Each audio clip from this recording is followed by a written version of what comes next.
xamde cabdi axmed xamde kuweyn oo ka mid ahayd fanaaniintii lagu bilaabay kooxda xidigaha geeska ayaa hargeysa ka sheegtay inay guud ahaanba fankiisaga hadhay.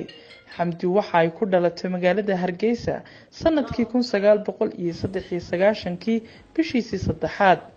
haddaba xamdi oon kula kulmay gurigeeda hargeysa ayaan ka wareystay arrintani iyo heerka fanka soomaalida ee xilligani. maxaa kugu kalifay inaad fanka ka baxdo? aad baad mahadsantahay sagalay walaal. horta caawa waxaan ayna isugu nimay halkan ama barnaamij faneed ma wadno.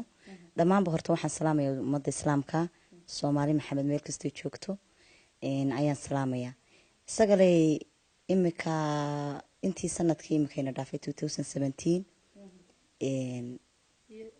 iyo 18kii aynu ku jirno 17ka intiisii dambe ilaa 18 aynu ku jirno fankii shaashadii waan ka maqnaa. layguma arag waxay ugu dambeysay 17kii sanadka habeenkii happy new year-ka hees aan barnaamijka kaga qayb galay sanadkan.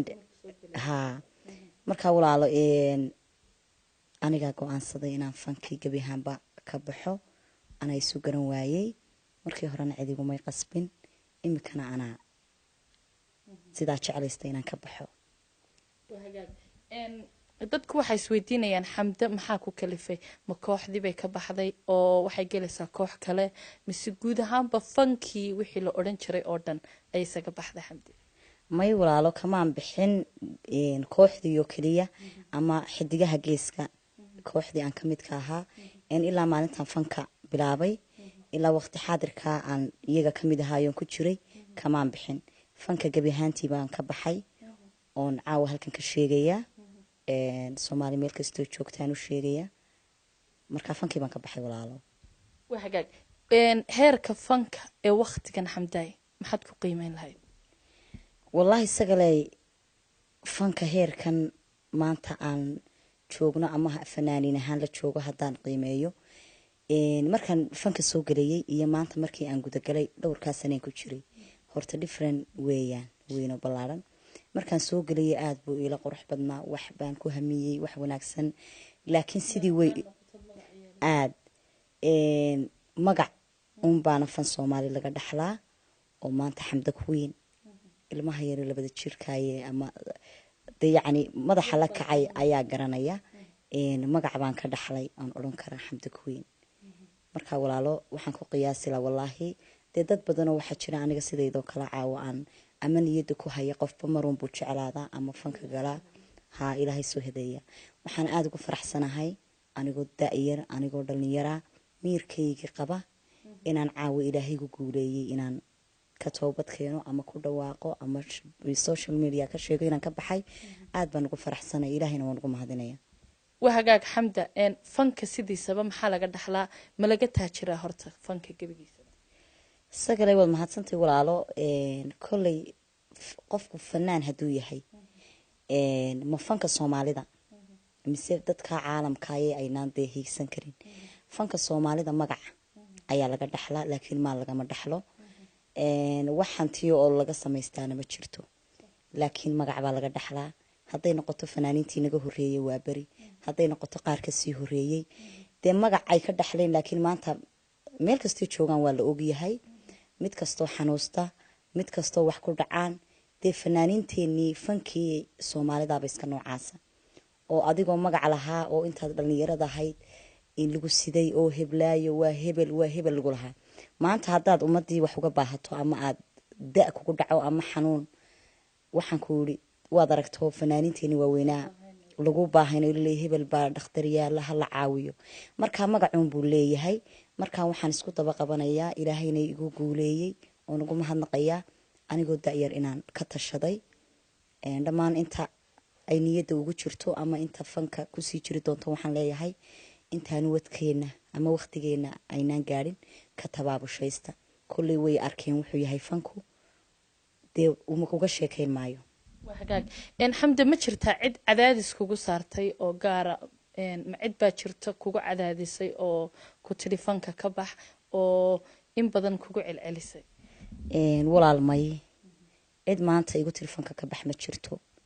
waxaan odhan karaa hooyaday waa sheekhad in badan ayay ilaahay ii hor istaagtay ducadeedii in laga aqbalay ayaan aaminsanahay oo ama anigoo ama hees soo tumayo ama xilli dambe socda ama anoo sii baxaya maalin le waxaan soo laxmaynaya oo ilaahay hor taagnid in ilaahay waxaan barin aniguna ku qiyaasaya in ducadii hooyaday la aqbalay waana ku faraxsanay haddiiba fanka aad ka tagto dadku waxay isweydiinayaan xamda kuwiin maxay qaban doontaa maxaad qabanaysaa walaal haddaan fanka ka tegay kulley magac baan ka dhaxlay fanka waxaan rajeynayaa insha allah magacii xagga fanka iyo heesahan kusii wadila business baan ku bedelaya insha allah xamda gabagabada maxay tahay fariinta aad u gudbinayso bulshadii taageerayaashaadii soomaalidii ummadda muslimiinta aad baad u mahadsantay isagale dhammaanba horta intii taageeri jirtay markaan waqtigan fanka ku jiray waxaan leeyahay go-aanka anaa qaatay caawa inaad igu taageertaan khayrka inaad igu taageertaan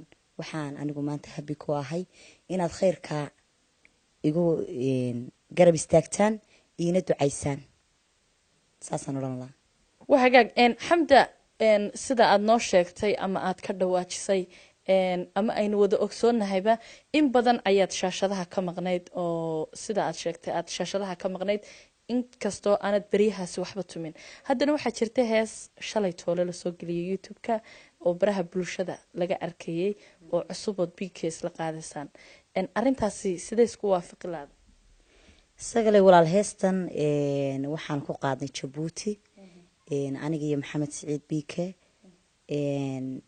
waqti aanu joognay jabuuti sanadkii hore bishiisii 11 ayaa heestaa la tumay isaguna waqtiga kooxda khilaaf baa jiro uu ka baxay heestii sidii bay dhulka u taalay aniguba waxun baan ku war helay anoon ogeyn cid soo gelisay iyadoo social media dhex socota markaa laftirkayguna maan wargelin oo waqti xaadirkii anoon shaacin oo isla sheeg waqtigaad fanka ka baxayso iyo heestaydii baa kulantay taasaan igu kaliftay inaan caawa duubo heestaasi maaha sanadkan iyo waqtigan aan fadhiyay toona waxa weeyaan 2017 bishiisii 11 anagoo bk jabuuti joogna ayaan halkaa heestaa ku duubnay mana aha wax cusub anoon ogeyna waa la soo geliyay youtube-ka walaalo markaasaasay ku baxday ta kale waxaan ka codsaday axmed weli ibraahim furunle walaalkay heeso kale oo dhowra oo iga hayay oo keligeeya inuu dhulka dhigo oon dib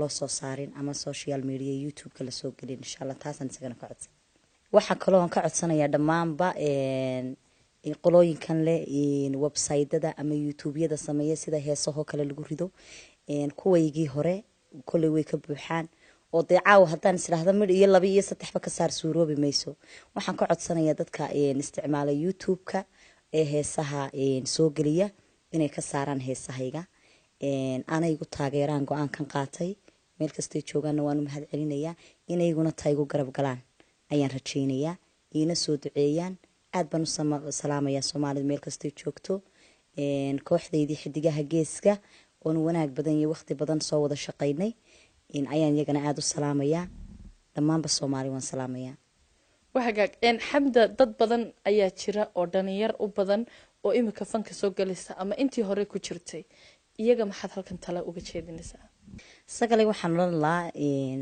dhalinyaro ama hablo ama rag iyo dumarba kuwii kusii jiray fanka waxaan talo ama tusaale uga tegayaa waxaan leeyahay maanta haddii aynu kusii waarno waynu ognahay lacag kama dhaxalno wax kama qabsano fanka Soomaalidu way iska sida hooyaday baan xasuustaa mar walba igu oran jirtay fanka Soomaalidu waxa weeyaan wax ma dhaqato wax ma dhigato dhasheeda cunto markay dhimatana cadaab dhaxasho taasaan qabaa inay tahay marka waxaan leeyahay ilaahay haydii ka soo hadeeyo ilaahay hay naga wada hadeeyo ilaahay toobada saxda iyo tubta toosan Allah inagu silmo